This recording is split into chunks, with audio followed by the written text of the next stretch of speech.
graças a Deus estamos aqui, é um prazer conhecer esta igreja, conhecer os vossos rostos e é um prazer ministrar também a palavra do Senhor. Estão todos cá? Sim? Sim ou não? Sim. Amém. Então vamos dar início. Há três grandes perguntas que se costumam fazer, chamadas existenciais. Aquelas três perguntas que às vezes são feitas na adolescência, às vezes são feitas na juventude, às vezes são feitas mais tarde. Quem sou eu, de onde vim e para onde vou? Quem sou eu, de onde vim e para onde vou? Estas chamadas três perguntas existenciais, que toda a gente deve ter uma resposta, toda a gente deve responder de uma forma concreta a estas três perguntas. E ligadas a estas perguntas, há uma outra. Há algum propósito na nossa vida? Por que é que estamos aqui? O que é que estamos a fazer? Ou será que a nossa existência se resume ao nascer, ao crescer, ao ir para a escola, a aprender, namorar, casar, ter filhos, arranjar um trabalho, às vezes não é por esta ordem, é por outra, morrer e tudo acaba? Será que é assim a nossa existência? Qual é o grande objetivo da nossa vida? Gostava de refletir esta manhã com vocês acerca desta pergunta. Qual é o grande propósito da nossa vida? E gostava de vos convidar a abrirem Romanos capítulo 11, Romanos capítulo 11, versículo 33.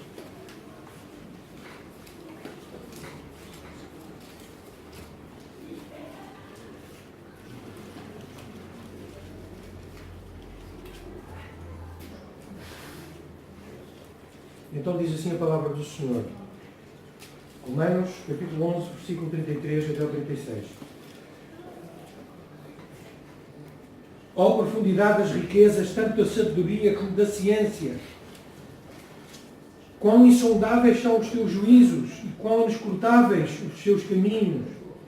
Porque quem compreendeu o intento do Senhor, ou quem foi o seu conselheiro, ou quem lhe deu primeiro a ele, a Deus, para que lhe seja recompensado? Porque dele, de Deus, e para ele, para Deus, são todas as coisas. Glória, pois, a ele, eternamente. Amém. Nós podemos dizer amém? Amém. Amém. Amém. Esta doxologia, o hino do louvor a Deus, existem várias na carta aos Romanos. É a primeira grande conclusão do apóstolo Paulo nesta primeira parte da carta. Ele já tem falado acerca da graça de Deus, falou acerca da justificação, acerca da santificação, falou temáticas muito profundas e importantes. Esta carta é muito teológica e depois de ele falar do povo de Israel, da eleição de Deus, da soberania, da misericórdia de Deus, e ele parece que fica arrebatado e para as suas considerações teológicas, doutrinárias, e começa e desponta pelo Espírito Santo num hino de louvor a Deus. Oh, profundidade das riquezas, Senhor! Os teus juízos são mais fortes. Os teus pensamentos são maiores. Parece que ele deixa-se arrebatar por a revelação que Deus lhe está a dar e faz este hino, esta doxologia, chamada assim, perante o Senhor. Quão insondáveis são os teus juízos! Quem compreende Deus e o seu intento, diz o versículo 33 e 34. Os pensamentos de Deus são superiores, são inatingíveis no sentido da sua plenitude. Quem pode compreender Deus perfeitamente?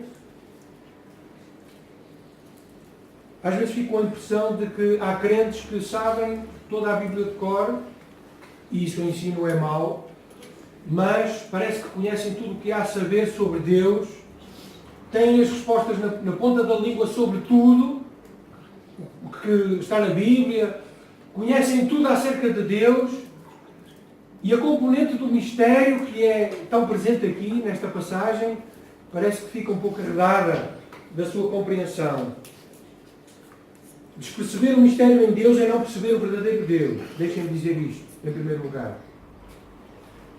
A minha experiência é que quanto mais conhecemos Deus, quanto mais experimentamos da sua graça na nossa vida, mais temos consciência da nossa insignificância e da grandeza do que há a saber de Deus.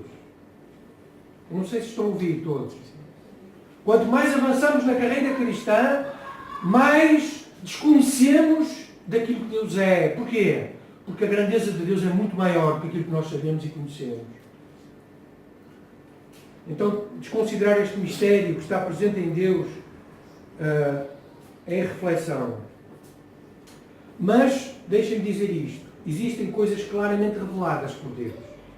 E nós falámos no princípio qual é o propósito da nossa existência. Porquê é que estamos aqui? E esta era a reflexão que eu gostava de trazer aqui.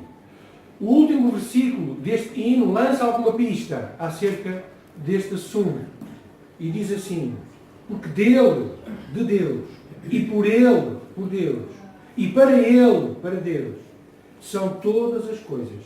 Por isso, o apóstolo diz pelo Espírito Santo: glória, pois, a ele, a Deus, eternamente.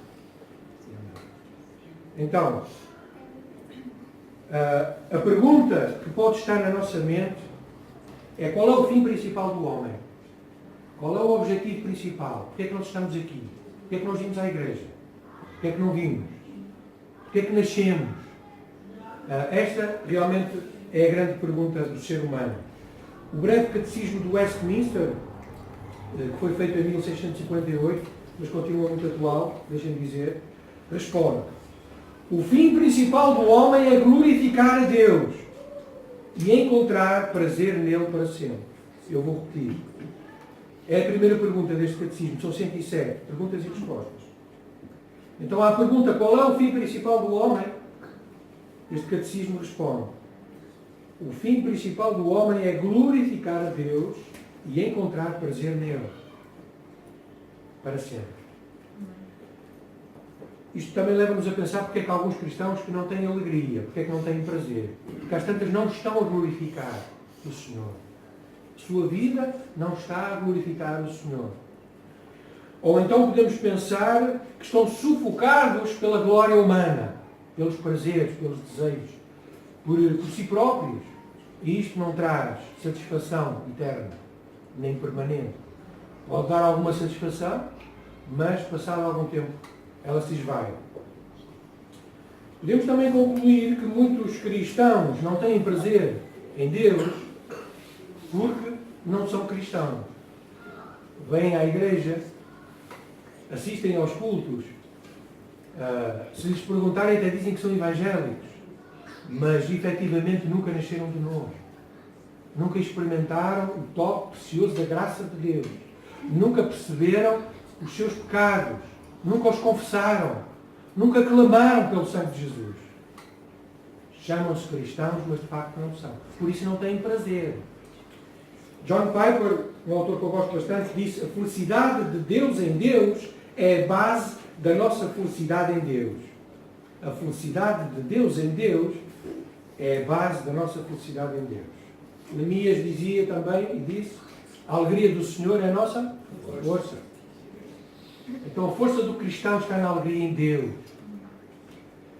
Como é que nós podemos encontrar o fim, o propósito da nossa vida? É quando estamos a glorificar a Deus. Adão e Eva, antes da queda, viviam plenamente na glória de Deus. Eles viviam para a glória de Deus. E o diabo, encarnado naquela serpente, veio dizer: não, Deus não é o mais importante na vossa vida, as tantas são vocês. E eles engoliram aquela história. Por causa disso, nós, pecadores, estamos aqui também. Então o diabo tentou roubar a glória de Deus, transferindo a atenção para a glória do homem. O pecado entrou no homem, a glória de Deus saiu do homem. É por isso que lá em Romanos também diz que todos pecaram e estão destituídos, ou separados, ou faltos de quê? Da glória. A glória de Deus. O pecado entrou no homem e a glória saiu de Deus. É isso que o pecado faz na nossa vida também. A grande obra de Satanás hoje continua a ser desviar o foco de Deus, e colocá-lo no homem. Porque Ele sabe que enquanto nós estivermos preocupados com os nossos interesses, com as nossas coisas, com a nossa mente, com as nossas doenças, com os nossos problemas, com a nossa morte, não vamos estar a glorificar a Deus. Então, 2 Coríntios 4:4, alguém quer ler, por favor? Eu gostava que vocês participassem na medida do possível. 2 carta aos Coríntios 4:4.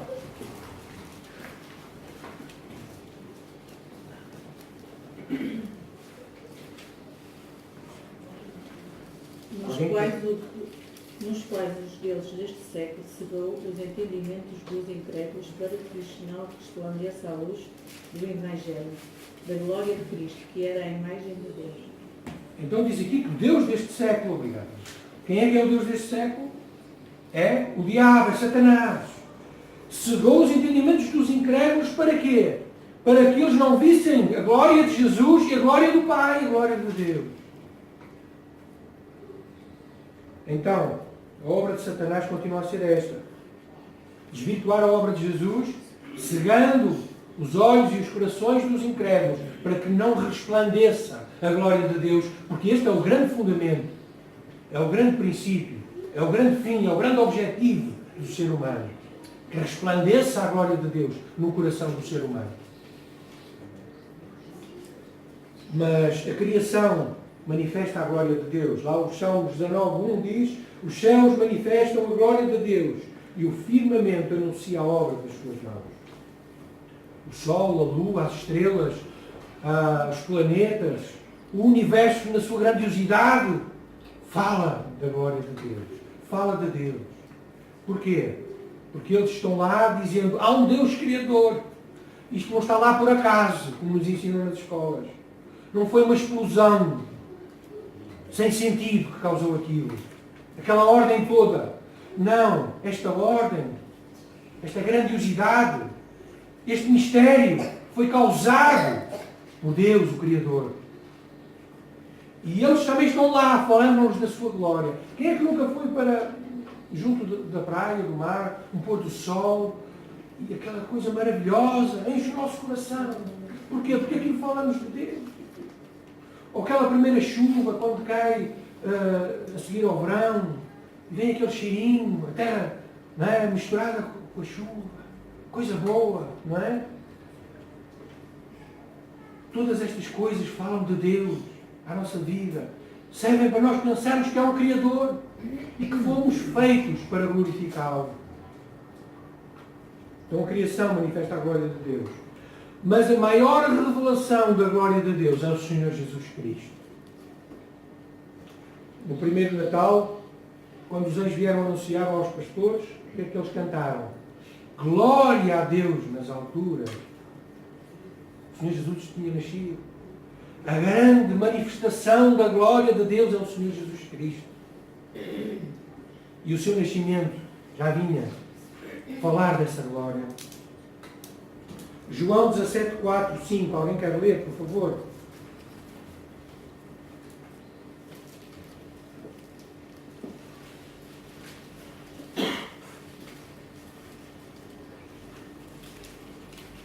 Eu te glorifiquei na terra, consumando a obra que me confiaste para fazer. E o 5? E agora glorifica-me, ó Pai, contigo mesmo, com a glória que eu tive junto de ti, antes que houvesse mundo. Eu glorifiquei-te na terra, tendo consumado a obra que me deste a fazer.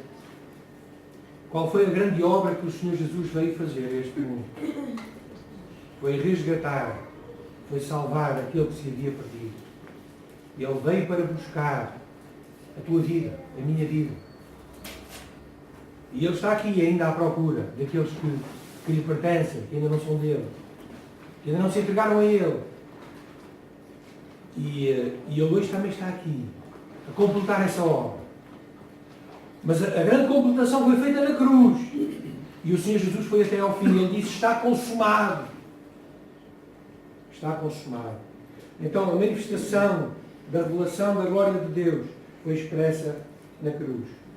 Na face do Cristo ressurreto brilha a glória de Deus. 2 Coríntios 4:6. Ainda há pouco estivemos lá. Se alguém estiver, aproveite e leia, por favor. 2 Coríntios 4:6 agora.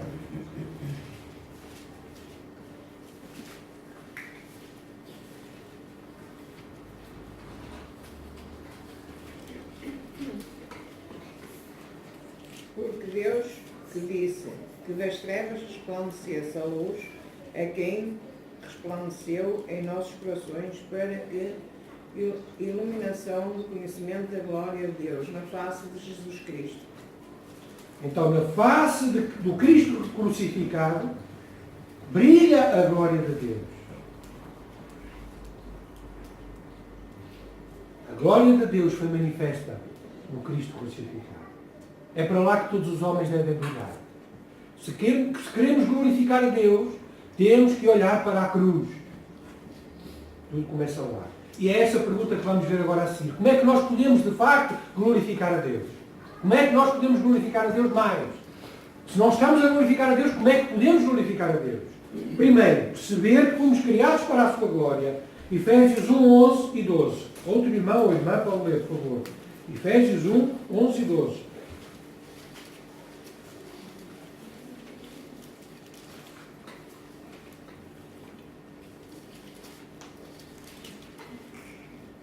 Todas as coisas são feitas de acordo com o plano e com a decisão de Deus, de acordo com a sua vontade e com aquilo que Ele havia resolvido desde o princípio. Deus nos escolheu para sermos o seu povo, por meio da nossa união com Cristo. Portanto, digo que nós, que fomos os primeiros a pôr a nossa esperança em Cristo, louvemos a glória de Deus. Louvemos a glória de Deus. É interessante essa tradução, é uma paráfrase quase, não é?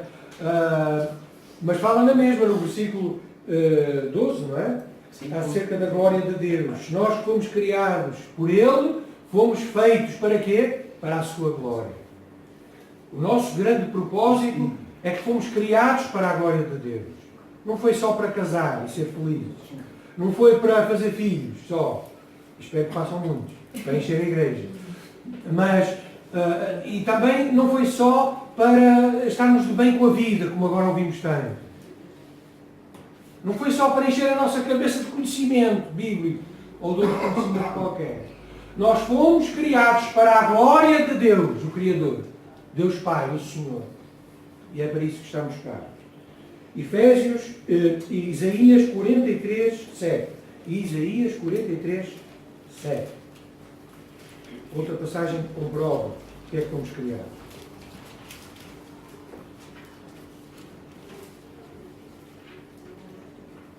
A todos os que são chamados pelo meu nome e os que criei para a minha glória, os formei e também os fiz. É Deus que está a falar aqui, pelo contexto que nós sabemos. Logo no versículo 1 diz, assim diz o Senhor, que te criou. E depois ele começa a discorrer porque é que criou o homem, porque é que ele nos criou. E ele diz aqui muito claramente, eu criei o homem e a mulher para a minha glória. Eu os criei para isso. A grande pergunta que subsiste é, será que nós somos o centro da nossa vida? Quem é que é o centro das atenções da minha vida? E não estejam tão prontos a responder que é Deus, porque aquilo que nós pensamos mais, aquilo que nós falamos, quando acordamos ou quando nos deitamos, é isso que é o centro das nossas atenções. Aquilo que domina a nossa mente, aquilo que nós falamos muito, aquilo que nós escrevemos muito ou conversamos muito, é isso que é o centro das nossas atenções. E eu penso que todos já estivemos à beira de uma pessoa que só fala de si própria. Quem é o centro das atenções dessa pessoa? É ela própria. Às vezes vamos visitar alguém doente e levamos uma pessoa e essa pessoa começa, em vez de estar a ouvir a pessoa que está doente, começa a falar das suas maleitas e doenças. A pessoa não está interessada em visitar, ela está interessada em falar de si. Então quem é o centro das nossas atenções? Quem é o centro da igreja? Quem é o centro das nossas conversas? Será que é Deus? Como é que nós podemos glorificar mais a Deus? Primeiro, Filipenses 2:10. Começa tudo aqui.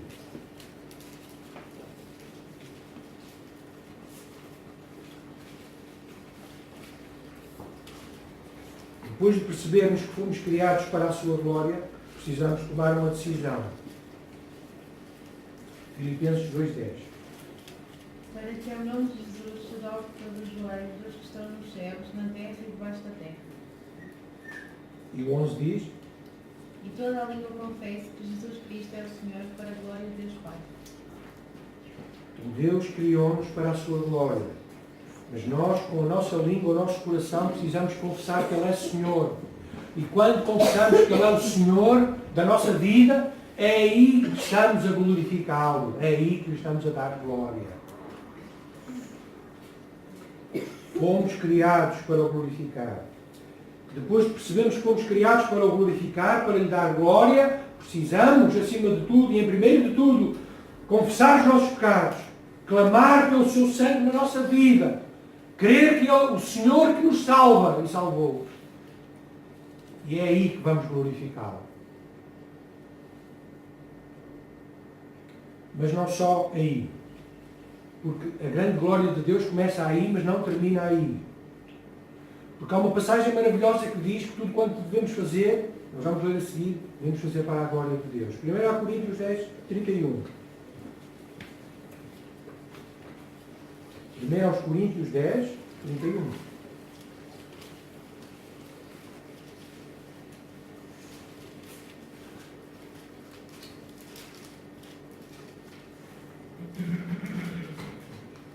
Portanto, quer comais, quer bebais, ou façais outra coisa qualquer, fazei tudo para a minha glória. É isso que diz a vossa Bíblia. Fazei tudo para a vossa satisfação. Fazei tudo para o vosso prazer. Fazei tudo o que dá na real gana, como se costuma dizer. É isso? Então, fazei tudo para a glória de Deus. Tudo o que nós fazemos, tudo o que nós pensamos, tudo o que nós falamos, tudo o que nós comemos, o nosso trabalho, a nossa família, o nosso emprego, os nossos relacionamentos, devem ser para a glória de Deus. Porque se não forem para a glória de Deus, não valem a pena. Há relações, há pensamentos, há sites que visitamos que não são para a glória de Deus. E essas coisas nós devemos pôr à parte. Há pensamentos que nós temos que nós devemos separar. Não são para a glória de Deus. O sentimento derrotista, de crítica, não é para a glória de Deus. Devemos separar. Devemos rejeitar. C.S. Lewis disse uma frase muito interessante, que eu vou ler. Todas as nossas atividades, simplesmente naturais, até a mais humilde de todas, serão aceitáveis se forem ofertadas a Deus. E todas elas, até a mais nobre, serão pecaminosas se não forem ofertadas a Deus. Algumas pessoas pensam que Deus só se agrada quando nós vimos à igreja. Ou quando nós lemos livros espirituais, ou quando lemos a Bíblia. E que o nosso cristianismo se resume a isso. Mas isso é mentira. Tudo aquilo que nós fazemos deve ser para a glória de Deus. Quando passeamos, quando tiramos fotografias, quando pensamos em determinada pessoa,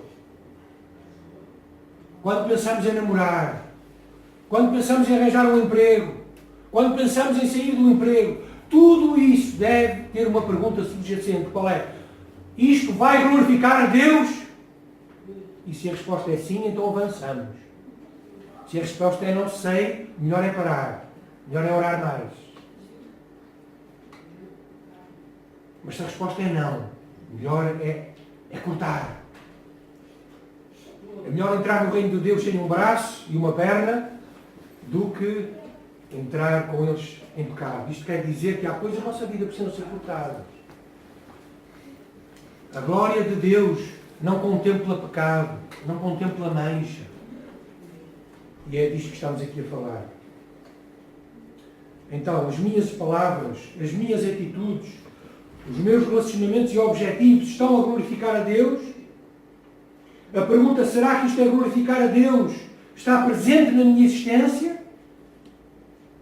O meu tempo, o meu dinheiro, a minha carreira, o meu hobby, contribui para a glória de Deus? Os irmãos não se assustem com a minha voz, às vezes que eu entusiasmo um bocado. Eu estou a falar muito alto, oh, Pedro? Não, ok.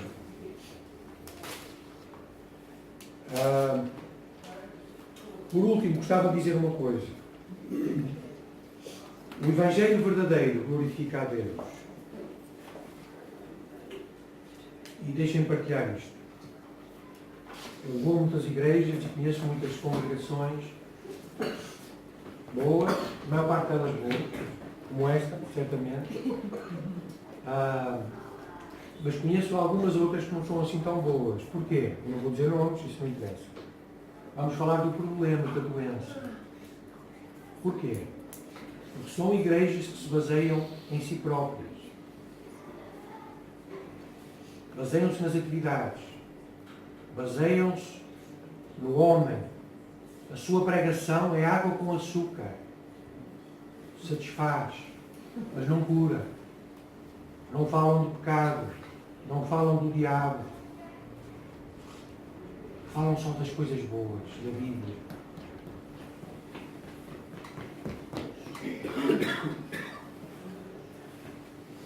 O Evangelho verdadeiro contempla a cruz. Fala dos nossos pecados, das nossas mazelas, dos nossos cancros, das nossas doenças, das nossas tristezas, das nossas aflições. O Evangelho verdadeiro glorifica a Deus. Porque se o Evangelho verdadeiro não glorificar a Deus, não é Evangelho. Há uma série de conclusões humanas que nos fazem sentir bem, mas não mexem com a nossa vida. E deixem-me dizer que eu estou preocupado com isto na minha igreja e onde eu visito. Será que estamos a anunciar o Evangelho verdadeiro? Será que sobressai Deus da nossa pregação? Será que é a Bíblia, só a Bíblia, que está a ser pregada? Ou é um conjunto de ideias que nos faz sentir bem? Deus é o centro da nossa existência. Charles Spurgeon dizia: vocês e eu somos constrangidos. Eu estou a falar agora também para pregadores. E todos nós aqui, no certo sentido, somos pregadores. Mas amanhã, na segunda-feira, quando vimos o nosso vizinho, quando vimos o nosso colega na escola, que não tem Jesus no coração, nós somos desafiados a pregar o Evangelho. E neste sentido nós somos todos pregadores. Então você e eu somos constrangidos a pregar o Evangelho, mesmo que nenhuma alma jamais seja convertida por ele. Pois o grande propósito do Evangelho é a glória de Deus. Visto que Deus é glorificado, mesmo naqueles que rejeitam o Evangelho. E é aqui que nós, às vezes, não compreendemos. Não é só quando uma alma se entrega a Jesus que é glorificada. Não, quando nós falamos do Evangelho, das boas novas, da cruz, da necessidade de conversão. O Evangelho que glorifica a Deus, que fala da obra redentora do Senhor Jesus Cristo. E esse Evangelho já está a glorificar a Deus. E a decisão da pessoa se vai converter ou não é dela. É a obra do Espírito Santo. E nós devemos deixar isso com o Senhor. Nossa missão é pregar. Nossa missão é falar, é viver, é espalhar as boas novas. A nossa missão é orar. A nossa missão é semear. Por isso eu gostava de concluir com mais duas passagens e vou terminar. Judas 1:25. O livro de Judas, quase no final da Bíblia. 1:25. Só tem um capítulo.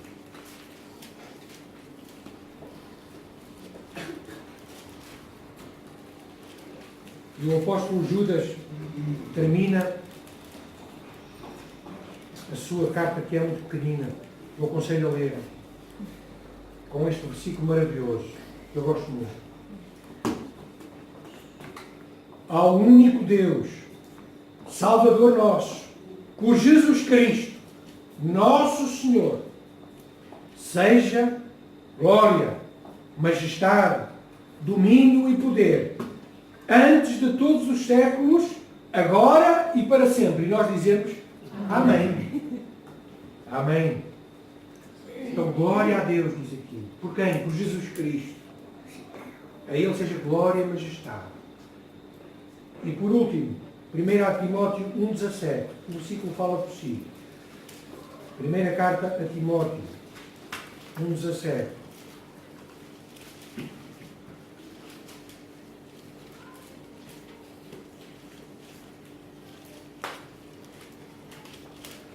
Se lêssemos o contexto, era muito interessante. O apóstolo Paulo está a falar do seu pecado e ele próprio considera-se o pior dos pecadores.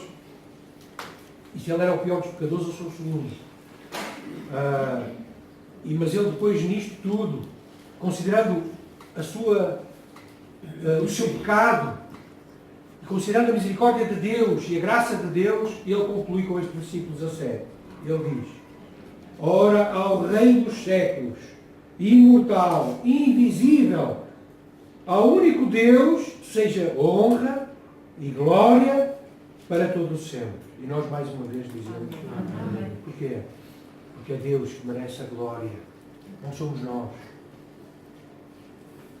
Não é o pregador que precisa ser visto. É a palavra de Deus. O pregador é um servo, é um escravo de Jesus. Está aqui apenas a partilhar o conselho de Deus. E qual é o conselho de Deus esta manhã para todos nós? É que Deus merece e quer ter toda a glória. Não ao homem, não a nós, Senhor, mas ao teu nome dá glória. Assim seja. Deus abençoe.